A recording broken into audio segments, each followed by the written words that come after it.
जय हिंद, वंदे मातरम दोस्तों। आज हम आपके सामने लाए हैं पॉलिटिकल साइंस से संबंधित कुछ प्रश्न जो कि अनुच्छेदों से संबंधित है और जो लगभग सभी परीक्षाओं में 1 या 2 नंबर के पूछे जाते हैं।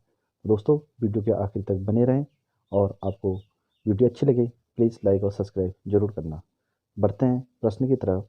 पहला प्रश्न है हमारा, अंतिम रूप से पारित संविधान में कुल कितने अनुच्छेद तथा अनुसूचियां हैं? थे भी कह सकते हैं उसको। तो कितने थे हमारे? 395 अनुच्छेद और 8 अनुसूचियां थी। ठीक है, बढ़ते हैं अगले क्वेश्चन की तरफ। वर्तमान समय में भारतीय संविधान में गणना की दृष्टि से कुल कितने अनुच्छेद और अनुसूचियां हैं? तो कितने अनुच्छेद हैं? 395 अनुच्छेद और 12 अनुसूचियां हैं।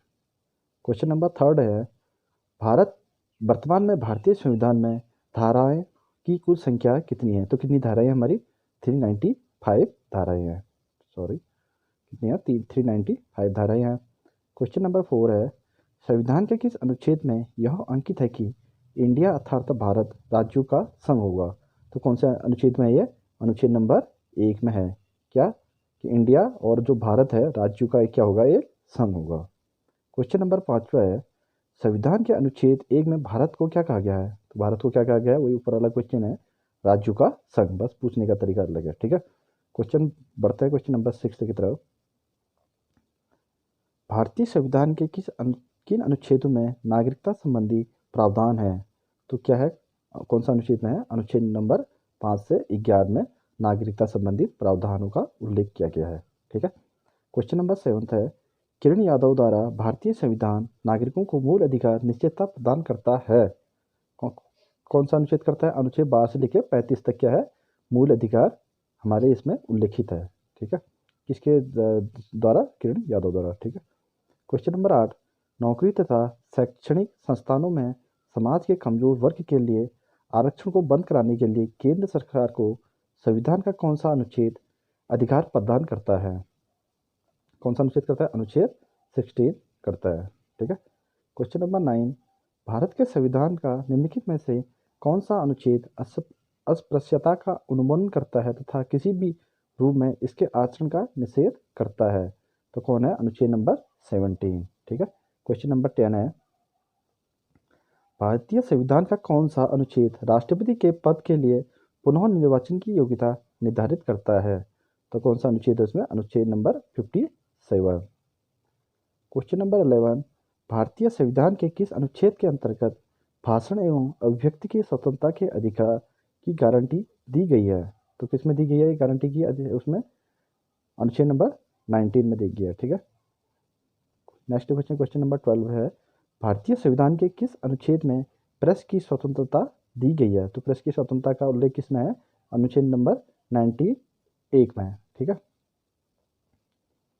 क्वेश्चन नंबर हमारा 13 है, मौलिक अधिकार के अंतर्गत कौन सा अनुच्छेद बच्चों के शोषण से संबंधित है? तो कौन सा अधिकार बच्चों के शोषण से संबंधित है? अनुच्छेद नंबर 24। अगला क्वेश्चन है हमारा, भारतीय संविधान के किस अनुच्छेद में अल्पसंख्यकों के हित के लिए आरक्षण की व्यवस्था है? तो किस अनुच्छेद में है? अनुच्छेद नंबर 29 में अल्पसंख्यकों के हित के लिए आरक्षण की व्यवस्था की गई है। कौन से अनुच्छेद के अंतर्गत भारत का सर्वोच्च न्यायालय नागरिकों के मौलिक अधिकारों की रक्षा करता है? तो मौलिक अधिकारों की रक्षा कौन करता है? अनुच्छेद नंबर 32। और ये जो अनुच्छेद हमारा 32 है इसे क्या कहा गया है? संविधान की आत्मा भी कहते हैं। क्वेश्चन नंबर 16 है, भारतीय संविधान के किन अनुच्छेदों में राज्य के नीति निर्देशक तत्वों का उल्लेख है? जो नीति निर्देशक तत्व है हमारे अनुच्छेद 36 से लेकर 51 में इसका उल्लेख किया गया है। क्वेश्चन नंबर 17 है, भारतीय संविधान के अंतर्गत कल्याणकारी राज्य की अवधारणा किस अनुच्छेद में वर्णित है? जो कल्याणकारी राज्य की अवधारणा है ये हमारा अनुच्छेद नंबर 39 में वर्णित किया गया है। ठीक है, क्वेश्चन नंबर 18, भारतीय संविधान का कौन सा अनुच्छेद राज्य सरकारों को ग्राम पंचायत का गठन का निर्देश देता है? तो कौन सा अनुच्छेद देता है? अनुच्छेद नंबर 40 क्या करता है? राज्य सरकार को ग्राम पंचायत का गठन का निर्देश देता है। क्वेश्चन नंबर 19, 42वें संशोधन द्वारा संविधान के किस अनुच्छेद में मौलिक कर्तव्यों को जोड़ा गया है? तो किस में जोड़ा गया है मौलिक कर्तव्यों को? 51A में जोड़ा गया है। क्वेश्चन नंबर 20 है, भारतीय संविधान के किस अनुच्छेद में मौलिक कर्तव्यों की चर्चा की गई है? तो मौलिक कर्तव्यों की चर्चा कहाँ की गई है? 51A में मौलिक कर्तव्यों की चर्चा की गई है। क्वेश्चन नंबर 21, संघ की कार्यपालिका शक्ति राष्ट्रपति में निहित होगी जिसका प्रयोग वह समय या अपने अधीनस्थ अधिकारियों के द्वारा करेगा। किसमें है इसका अनुच्छेद 52 में इसका उल्लेख किया गया है। क्वेश्चन नंबर 22, भारत के संविधान के किस अनुच्छेद के अंतर्गत भारत के राष्ट्रपति पर महाभियोग चलाया जा सकता है? तो किस अनुच्छेद के अनुसार भारत के राष्ट्रपति पर महाभियोग चलाया जा सकता है? अनुच्छेद नंबर 61। क्वेश्चन नंबर 23, संविधान के किस अनुच्छेद में उपराष्ट्रपति पद का प्रावधान किया गया है? तो उपराष्ट्रपति पद का प्रावधान किस अनुच्छेद में है? अनुच्छेद नंबर 63 में किया गया है। ठीक है। क्वेश्चन नंबर 24, संविधान के किस अनुच्छेद के अंतर्गत मंत्री बने सामूहिक रूप से लोकसभा के प्रति उत्तरदायी होंगे? यानी कि जो मंत्री हमारे बने रहते हैं वो किसके प्रति उत्तरदायी होंगे? लोकसभा के प्रति उत्तरदायी होंगे। और इसका उल्लेख कहाँ किया गया है? अनुच्छेद नंबर 75 में इसका उल्लेख किया गया है। क्वेश्चन नंबर 25, संविधान का कौन सा अनुच्छेद मंत्रिपरिषद के गठन के बारे में आधारभूत नियम निर्धारित करता है? किसके कौन सा अनुच्छेद करता है? ये गठन के बारे में आधारभूत नियम अनुच्छेद नंबर 75।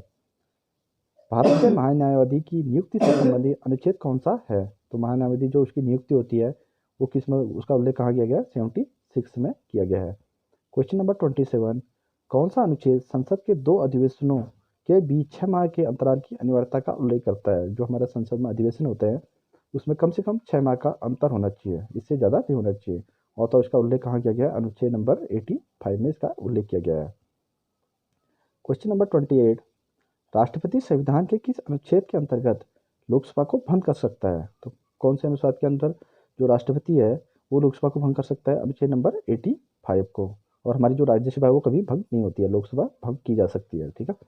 क्वेश्चन नंबर 29, संविधान के किस अनुच्छेद द्वारा संसद की संयुक्त बैठक का प्रावधान किया गया है? तो किसमें संयुक्त बैठक का प्रावधान किया गया है? अनुच्छेद नंबर 108 में उल्लेख किया गया है इसका। ठीक है। सॉरी। क्वेश्चन नंबर 30 हमारा, लोकसभा एवं राज्यसभा के संयुक्त अधिवेशन के विषय में प्रावधान संविधान के किस अनुच्छेद में किया गया है? वही है जो लोकसभा हमारा राज्यसभा है इसका संयुक्त अधिवेशन कर सकते हैं, लेकिन इसका उल्लेख कहाँ किया गया? अनुच्छेद नंबर 108 में किया गया है। ठीक है। संविधान के किस अनुच्छेद में धन विधेयक की परिभाषा दी गई है? ये किस में दी गई है? 110 में। क्वेश्चन नंबर 32, भारतीय संविधान का कौन सा अनुच्छेद भारत के संचित कोष से संबंधित है? तो संचित कोष से कौन सा अनुच्छेद संबंधित है? 112 का 29वां भाग, अनुच्छेद 146 का 3रा भाग, अनुच्छेद 139 का 6ठा भाग संचित कोष से संबंधित है। नेक्स्ट क्वेश्चन है, भारतीय संविधान का कौन सा अनुच्छेद भारत के राष्ट्रपति में अध्यादेश जारी करने की शक्ति प्रदान करता था? अध्यादेश जारी कौन से अनुच्छेद के अनुसार करता है भारत का राष्ट्रपति? अनुच्छेद नंबर 123 के अधीन करता है। क्वेश्चन नंबर 34, संविधान के किस अनुच्छेद में सर्वोच्च न्यायालय के न्यायाधीश पर महाभियोग चलाने का प्रावधान है? तो अनुच्छेद 123 के अधीन हम सर्वोच्च न्यायालय के न्यायाधीश पर महाभियोग की प्रक्रिया चला सकते हैं। ठीक है। क्वेश्चन नंबर 35, राष्ट्रपति सर्वोच्च न्यायालय से संविधान के किस अनुच्छेद के अंतर्गत परामर्श ले सकता है? तो किस अनुच्छेद के अनुसार वो परामर्श लेता है? अनुच्छेद 143। क्वेश्चन नंबर 36 है हमारा, सर्वोच्च न्यायालय अपने द्वारा सुनाए गए किसी निर्णय आदेश का पुनरावलोकन कर सकता है। यह व्यवस्था संविधान के किस अनुच्छेद में वर्णित है? तो अनुच्छेद जो हमारा 137 है उसके अनुसार सर्वोच्च न्यायालय अब जो अपना सुनाए जो उसको उन्होंने आदेश दिया है उसमें पुनर्विचार कर सकता है। क्वेश्चन नंबर 37 है, संविधान के किस अनुच्छेद में यह व्यवस्था की गई है कि उच्चतम न्यायालय द्वारा भी विनिश्चित विधि भारत के राज्य क्षेत्र के भीतर सभी न्यायालय पर आबद्ध कर होगी? तो इस कौन से अनुच्छेद में किया गया? अनुच्छेद नंबर 141 में। क्वेश्चन नंबर 38 है, भारतीय संविधान में सर्वोच्च न्यायालय तथा उच्च न्यायालय को न्यायिक पुनरावलोकन की शक्ति प्रदान की गई है जिसका आधार है कौन सा आधार है? अनुच्छेद 32। और अभी बताया हमने अनुच्छेद 32 को क्या कहते हैं? संविधान की आत्मा भी कहा जाता है। क्वेश्चन नंबर हमारा 39, संविधान के किस अनुच्छेद के अंतर्गत अधीनस्थ न्यायालय जिला न्यायालय का प्रावधान किया गया है? जो हमारा अधीनस्थ न्यायालय और जिला न्यायालय होते हैं इसका उल्लेख कहाँ है? अनुच्छेद नंबर 2233 में किया गया है। क्वेश्चन नंबर 40 हमारा, भारतीय संविधान का कौन सा अनुच्छेद संवैधानिक प्रावधानों की संसद राज्य विधान पालिकाओं द्वारा बनाए गए नियम कानूनों पर प्राथमिकता प्रदान कर दिए? उसमें अनुच्छेद नंबर 245 में। क्वेश्चन नंबर 41, किस अनुच्छेद के तहत अवशिष्ट शक्तियाँ केंद्र के पास है? जो हमारी अवशिष्ट शक्तियाँ हैं वो केंद्र के पास होती है और इसका उल्लेख अनुच्छेद 248 में किया गया है। क्वेश्चन नंबर 42, राजू द्वारा प्रार्थना करने पर भारत के संसद और राज्य के लिए किस अनुच्छेद के अंतर्गत कानून बना सकती है? सॉरी, ये मिसप्रिंट हुआ है, राज्य हो गया यहाँ पे, राज्यों में यानी कि हमारे स्टेट होगा यहाँ पर। राज्यों द्वारा प्रार्थना करने पर भारत की संसद और राज्य के लिए किस अनुच्छेद के अंदर कानून बना सकती है? तो अनुच्छेद 252 होगा। क्वेश्चन नंबर 43, भारतीय संविधान के अंतर्गत कौन सा अनुच्छेद संसद को राज्य सूची के विषय में संबंध में विधि बनाने की शक्ति प्रदान करता है? तो कौन सा अनुच्छेद करता है विधि बनाने की शक्ति प्रदान? 249 करता है। क्वेश्चन नंबर 44, भारतीय संविधान का कौन सा अनुच्छेद संसद के अंतर्राष्ट्रीय समझौतों को लागू करने के लिए विधि निर्माण करने की शक्ति प्रदान करता है? तो कौन सा अनुच्छेद करता है? 253 करता है। ठीक है। क्वेश्चन नंबर 45, केंद्र राज्यों के प्रशासनिक संबंध भारतीय संविधान के किस अनुच्छेद में वर्णित है? तो कौन से अनुच्छेद में वर्णित है? 253 से लेकर 263 के बीच में। ठीक है। क्वेश्चन नंबर 46 है, भारत संविधान के किस अनुच्छेद के अंतर्गत किस केंद्र सरकार राज्य सरकार को निर्देश दे सकती है? तो हमारा किस अनुच्छेद के अंतर्गत केंद्र सरकार राज्य सरकार को निर्देश देती है? अनुच्छेद नंबर 256 है। तो दोस्तों, आज का हमारा टॉपिक यहीं पर खत्म होता है। मिलते हैं नेक्स्ट वीडियो में इसी अनुच्छेद के साथ, जल्दी मिलेंगे। तब तक के लिए धन्यवाद।